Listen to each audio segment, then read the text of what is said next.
Hey guys, my name's Ross. I'm one half of the indie pop duo Lucy Daydream. Lucy Daydream is a project that I do with my friend Paige Duché, who's the singer. We write, produce, mix, and master all of our own music. It's just the two of us right here in my studio, here in my home. Today we're going to be looking at a song that we just released. It's called Trouble.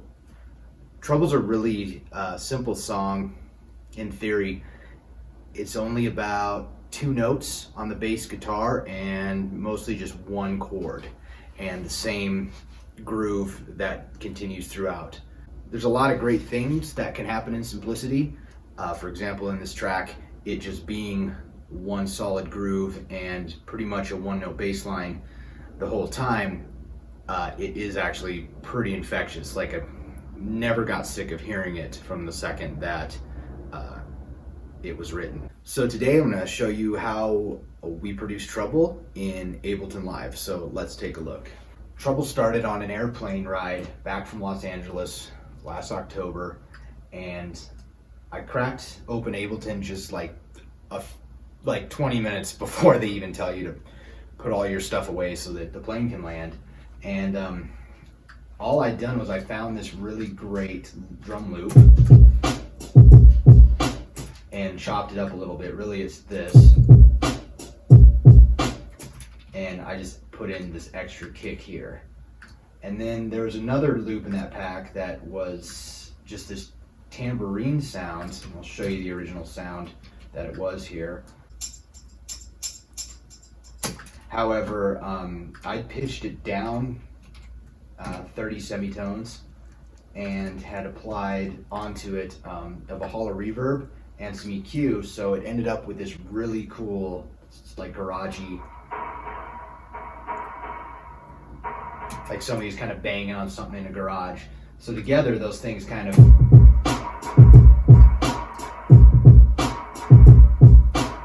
had this really great vibe. Now, what was cool about the bass line for Trouble, and I've switched it here, but it was initially the kick and, well, the drum loop. So the kick of the drum loop was clipping the master channel so hard. So what I'd done was I just held down, I'd open up Massive, I just opened up this super basic like square bass setting that I had saved, and I just held down one note.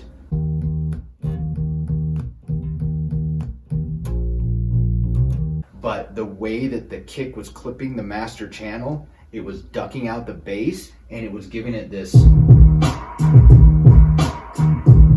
it almost had that sort of rhythm. So when I was able to come back to the beat the next day, when I got back in the studio and was like listening to some MP3s that I had rendered from, so when I came back and I heard that pulse that I had, I chopped it up a little bit and had it do this.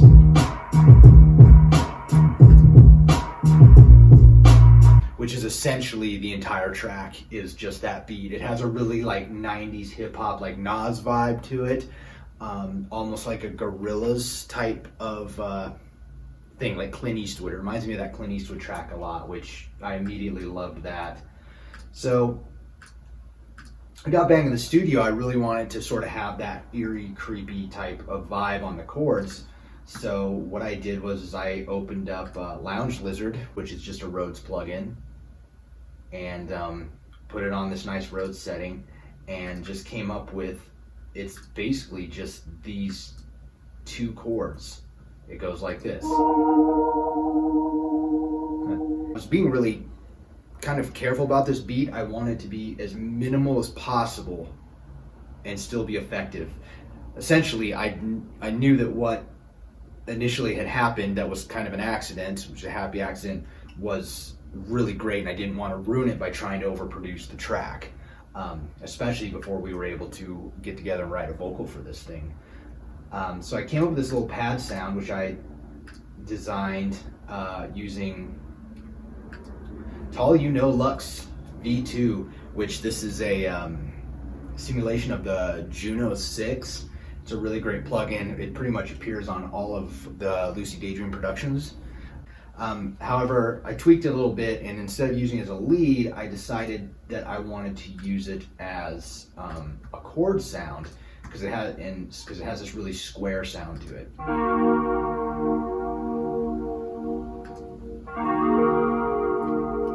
Really nice. And then after applying a little reverb to it, a little reverb and a little filter to it, you really get this cool, like, airy, vibey thing. So once you layer that up in the beat, you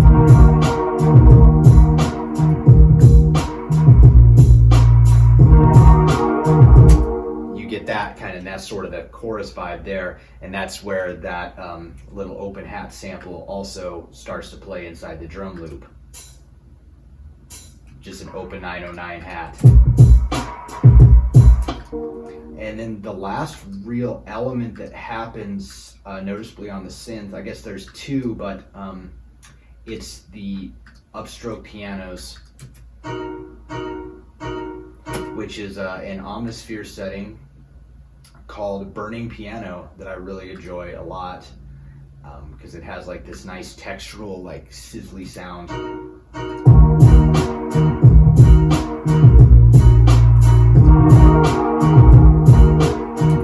So that's essentially all Trouble really is a couple elements. So, you know, once there's some beats or some type of vocal idea that we're both, Paige and I, are equally excited about, it's when we sort of like decide to come together and, like, you know, really develop the song and work it out and bring it into what it is. So here's the final version of Trouble here, where I've printed out the synths and we've added a few more things to it to help it really smack. I think the most noticeable one up front would be the cough, which is just me coughing. I actually took a big hit of weed to get that cough, so it was really authentic in there. And I put in this 808 to follow the bass line, so it would really have that nice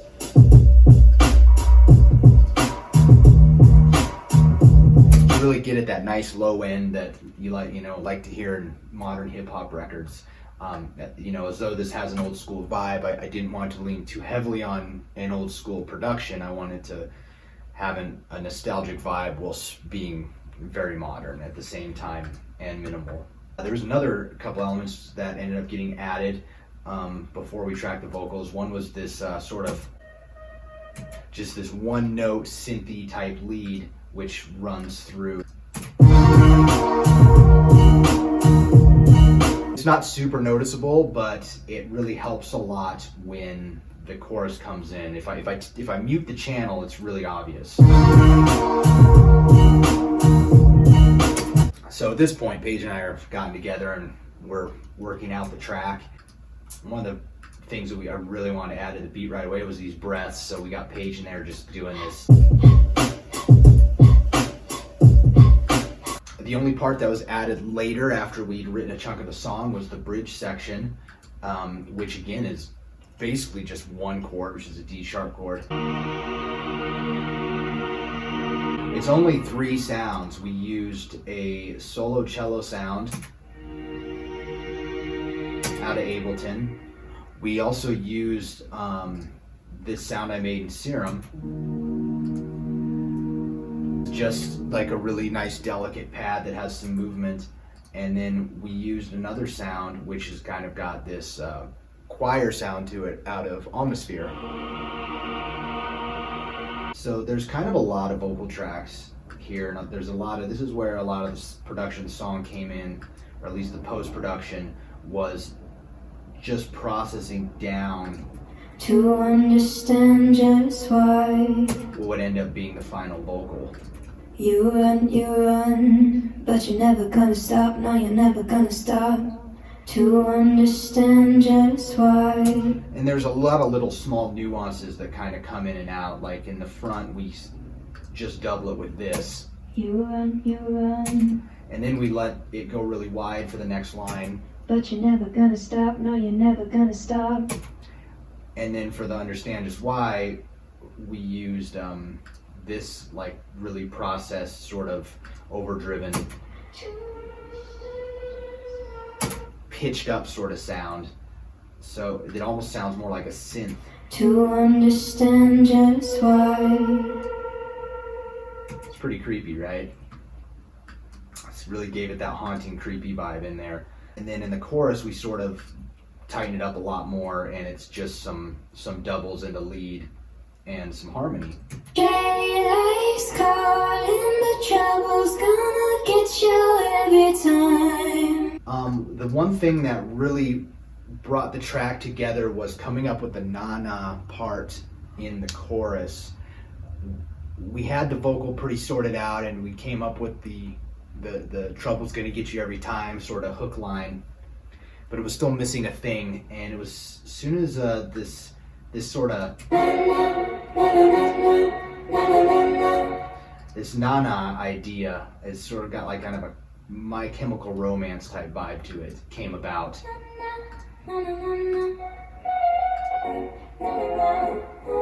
And it's been really processed a lot. We're using vocal synth too to get a lot of these.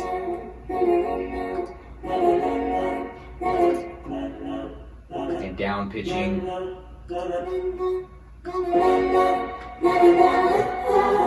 So it really just sounds like a group of people doing this thing with all different characteristics of their voice. And that's really what brought the track together. And once that started happening, you know, we looked at each other and we were like, yeah, like that's cool. And I think it took us some like editing. I think we kind of flew around a couple parts to sort of get that happening. And then the last thing that we did in the song, this sort of Muse-esque melody, that's something that they would do, and that is where we get the bridge section, which is and